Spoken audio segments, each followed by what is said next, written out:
Tahukah kalian jenis motorsport dan mengatasi agar tidak pegal saat menggunakan? Motorsport Part 2. Motorsport adalah tipe sepeda motor yang dikhususkan untuk penggunaan balap dan kecepatan tinggi.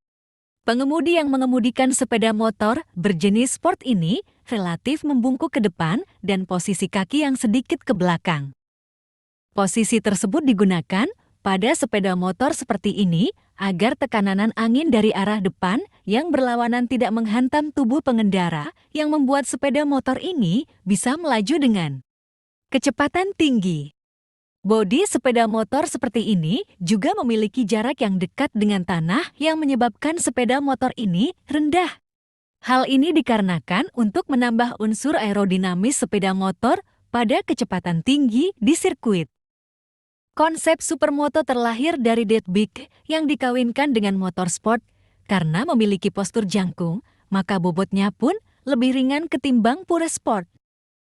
Selain itu, traksi dan suspensinya lebih baik dari dirt bike pada umumnya. Namun, mesin yang diusung tak segahar motorsport fairing. Beberapa motor supermoto yang beredar di pasaran ialah Yamaha XT660X, Ducati Hypermotard, dan Aprilia Dorsoduro. Salah satu komponen di motor yang berfungsi untuk menopang keseluruhan beban kendaraan agar seimbang saat diparkir. Namun sebagian besar atau bahkan hampir semua motor di segmen sport full fairing yang dijual di tanah air tidak disematkan standar tengah oleh pabrikan, sebut saja Honda CBR150R. Lantas, apa yang jadi alasan dibalik absennya fitur standar tengah pada motor sport full fairing? Technical Service Division PT Astra Honda Motor AHM mengatakan ada beberapa faktor yang menyebabkan motor sport full fairing tidak dipasang standar tengah oleh pabrikan. Untuk motor sport full fairing, dia mempunyai konsep racing, jadi begitu menikung akan rebah. Tampilan desain yang sporty menjadi salah pemikat konsumen untuk mengendarai motor sport fairing. Meski terlihat gagah saat dikendarai, namun posisi duduk saat berkendara rupanya mempengaruhi rasa nyaman atau tidaknya menggeber sepeda motor jenis satu ini. Banyak jenis motor Honda memang selalu menjadi incaran para pecinta motor yang ada di tanah air. Bagaimana tidak? Hal ini telah dibuktikan dengan terus meningkatnya penjualan jenis motor Honda di tanah air ini. Banyak sekali varian motor yang ditawarkan oleh perusahaan Honda kepada konsumennya, diantaranya ada motor tipe sport, tipe matic, dan tipe motor bebek. Memang di tahun ini penjualan motor jenis matic lah yang sedang meningkat secara drastis. Dengan bermunculannya banyak varian jenis. Untuk motor sport full fairing, dia mempunyai konsep racing, jadi begitu menikung akan rebah. Tampilan desain yang sporty menjadi salah pemikat konsumen untuk mengendarai motor sport fairing. Meski terlihat gagah saat dikendarai, namun posisi duduk saat berkendara rupanya mempengaruhi rasa nyaman.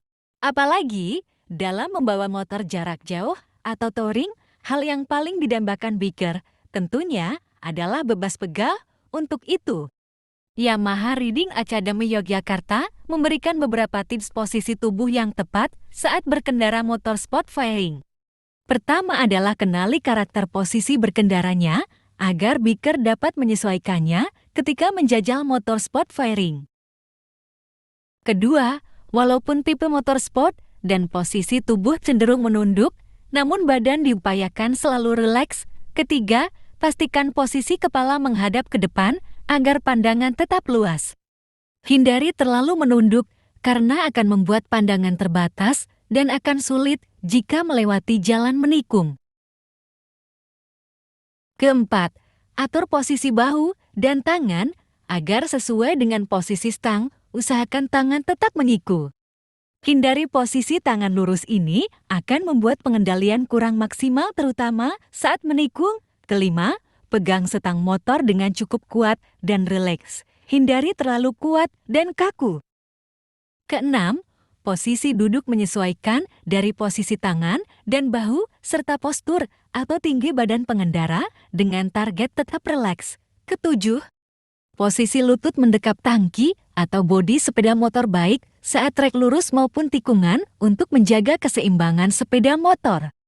Terakhir, posisi kaki menghadap ke depan, hindari posisi terbuka, hindari juga selalu standby di atas rem atau pedal shift, karena tanpa sadar ditakutkan kaki selalu menginjak rem dan motor mengerem. Dengan posisi berkendara yang berbeda dengan tipe motor lainnya, ada baiknya pengguna motor sport fairing menerapkan posisi tubuh dengan benar.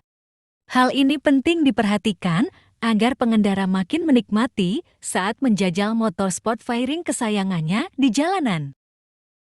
Santer terdengar ada salah satu brand yang akan mengeluarkan motor barunya akhir tahun 2019 dengan konfigurasi mesin 250 cm3 4 silinder.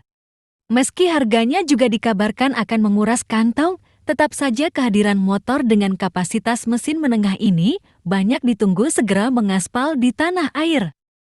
Motor sport 4 silinder sendiri sempat beredar di era tahun 1990-an, yakni Kawasaki ZX-R 250 atau Kawasaki Ninja ZX-2R.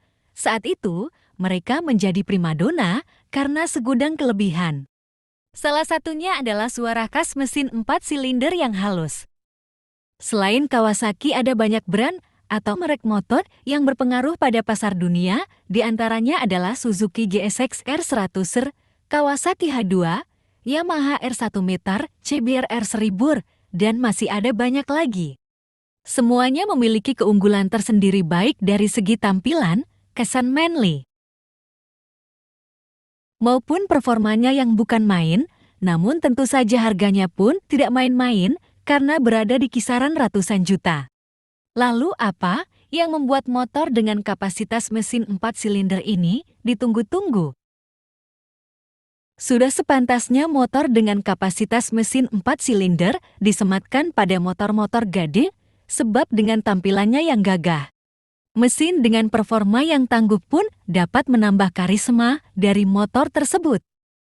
Motor gede ini dibekali dengan 4 piston yang membuat bore menjadi lebih kecil dan stroke lebih pendek dibandingkan dengan kelas di bawahnya.